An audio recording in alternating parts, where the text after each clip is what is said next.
Salut Hypno, aujourd'hui on va découvrir la différence entre une anamnèse de type classique, c'est-à-dire telle que tu pourrais l'utiliser lors de tes accompagnements en hypnose de façon plus traditionnelle, et puis l'interview hypnotique que l'on utilise lors d'une séance en hypnose conversationnelle. L'anamnèse classique, elle a pour but d'évaluer la demande de la personne accompagnée ainsi que de fixer sa déclaration d'objectif, de façon à lui proposer un accompagnement sur mesure. Parcourant l'historique de la personne relatif à la problématique présentée, l'anamnèse va aussi nous renseigner sur les ressources disponibles et puis celles à débloquer de façon à atteindre l'objectif désiré. L'anamnèse classique va également nous éclairer sur les croyances et les limitations qui maintiennent notre client coincé dans son problème.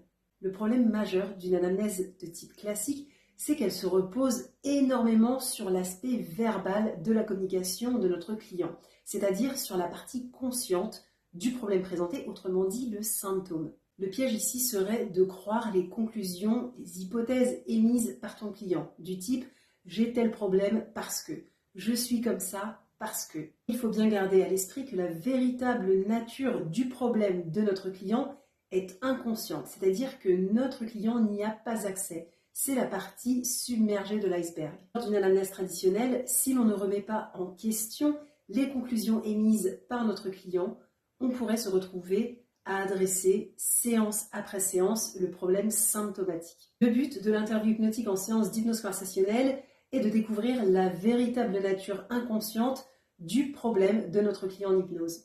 Et pour ce faire, on ne va pas se baser sur ses conclusions, qui ne sont qu'un ensemble d'informations conscientes, c'est le sens qu'il a donné à son problème, ni même sur des hypothèses que l'on pourrait émettre nous-mêmes en tant que praticiens, mais bien en écoutant l'inconscient, c'est-à-dire en observant la communication non verbale et paraverbale de notre client qui révèle finalement les informations relatives à la nature profonde du problème. Tu es praticien en hypnose et tu souhaites efficacement adresser la racine du problème versus le problème symptomatique sans avoir à émettre d'hypothèses ou de visée large, de croiser les doigts en espérant que la séance ait adressé la nature profonde du problème de ton client.